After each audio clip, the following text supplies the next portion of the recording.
going on, guys? It's your boys, Frozen Reactions here. My name's Logan. And my name's Francesco. And in today's episode, we're going to be talking about the Apple Watch anniversary, some Toronto Maple Leafs news, sports news, and some COVID-19 stats. We will also be doing an iPhone SE comparison in today's video. Without further ado, let's get right into the video. Here we go.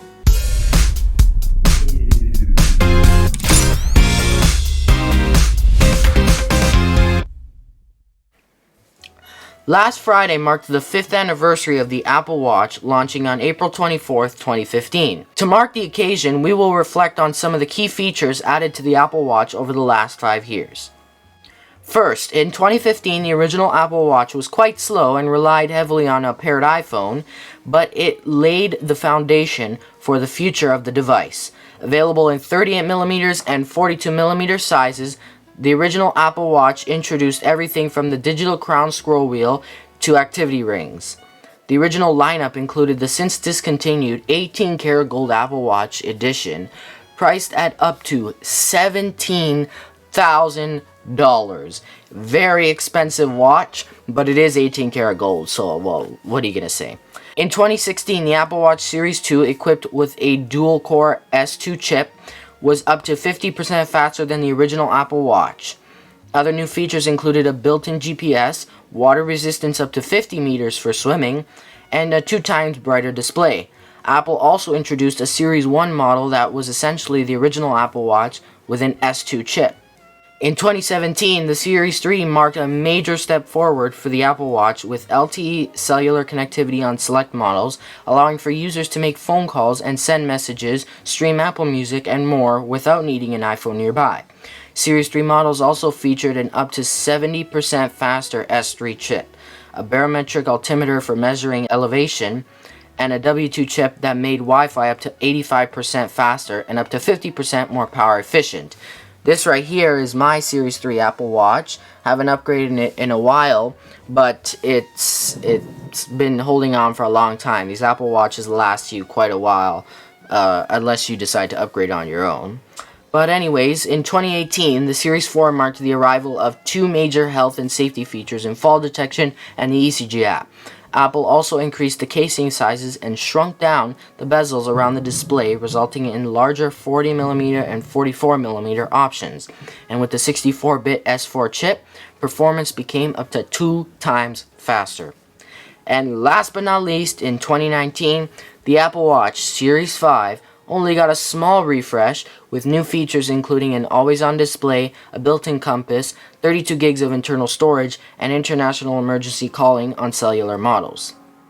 Looking ahead, rumors suggest that the Apple Watch Series 6 models, which are scheduled to be announced in September of this year, will feature sleep tracking, blood oxygen level monitoring, faster performance, Wi-Fi connectivity, and further improvements to water resistance, and possibly even a form of Touch ID on the Apple Watch, which is pretty cool. Now on to our iPhone SE comparison. So we decided to get the new iPhone SE.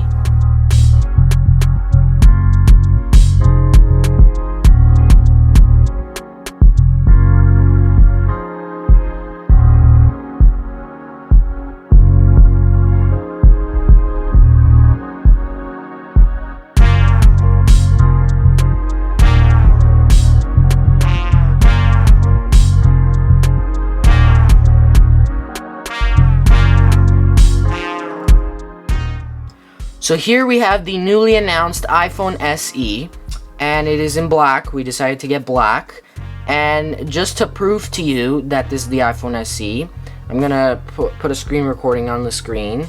We're going to go to Settings, General, About, and wait a minute. iPhone 8? iPhone 8? Did we get scammed? Logan, do you think we got scammed? I don't know. It literally says iPhone 8 in general. Like, you can see right here, it says iPhone 8. Okay, this is insane. I think we actually got scammed. Hold on a minute. No. We fooled you! This is an iPhone 8 from 2017. It's not the new iPhone SE. But you couldn't tell the difference, right? And that brings me to our topic of today. We're going to be doing an iPhone SE comparison with other iPhones. Let's go. So iFixit tore down and compared the iPhone SE to previously announced iPhones, and most of the parts from the new iPhone SE were taken from other iPhones. That's why it's been called a parts bin phone. Let's take a look at what's the same. First, the A13 Bionic chip with a third generation neural engine, straight out of the iPhone 11 Pro Max. The 4.7-inch Retina HD display with 1334 by 750 resolution, true tone, and wide color gamut support, straight from the iPhone 8. The iPhone 8 display on the left looks pretty much identical to the SE display, which is on the right. Are they secretly the same? Who knows? Third, the 12 megapixel wide angle rear camera and the 7 megapixel front facing camera were reportedly borrowed from either the iPhone 8 or iPhone XR. We have an iPhone SE camera module on the left, an iPhone 8 camera module in the middle, and iPhone XR's camera module on the right. One thing's for sure though, the SE's image sensor is physically smaller than in the XR. It's probably an iPhone 8 sensor benefiting from an A13 image processing. iFixit's testing shows the iPhone 8 camera works just fine in the iPhone SE and vice versa. So number 4, gigabit class LTE, Wi-Fi 6, Bluetooth 5.0, and NFC capabilities that are found on the new iPhone SE are the same in the iPhone 11. Number 5, the home button with second generation Touch ID sensor, again returning from the iPhone 8. Number 6, their testing shows that the Taptic engine and the main speaker are interchangeable between the iPhone 8 and iPhone SE. Number 7, turning to the battery, the capacity is the same as in the iPhone 8, ringing in at 6.96 watt hours. That's up slightly from the original iPhone SE, which was at 6.21 watt hours, and much lower than the iPhone 11 at 11.91 watt hours. Unfortunately, though the batteries match in size and capacity, the connector has changed, meaning that batteries cannot be swapped between models unlike the other components.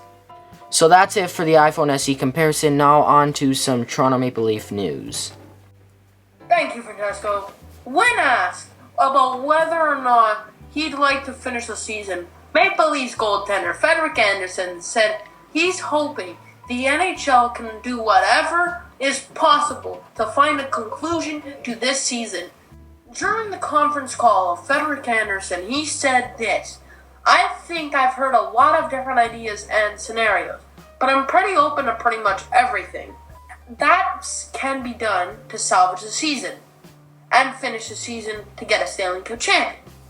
I think all 31 teams have put a lot of time and effort in, obviously, so I want to see something be done to finalize the season and move on, not to lose out on all the hard work and all the stuff that's been put into this season.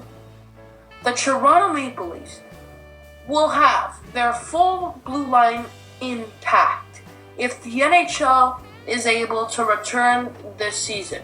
Jake Muzzin, who missed the last 6 games before the pause due to a broken hand, is ready to play. The hand is feeling great. The body is feeling good. I'd say pretty much 100% ready to go, Muzzin said. Now on to some sports news. The NHL is exploring the idea of pushing back the beginning of the next season by 2 months. The league reportedly still have hope to an 82-game season, even if the schedule begins later than what is traditional. Then, the December start would involve scrapping the All-Star weekend, getting rid of the bye weeks, shortening up the holiday break, and tightening up the entire schedule wherever possible.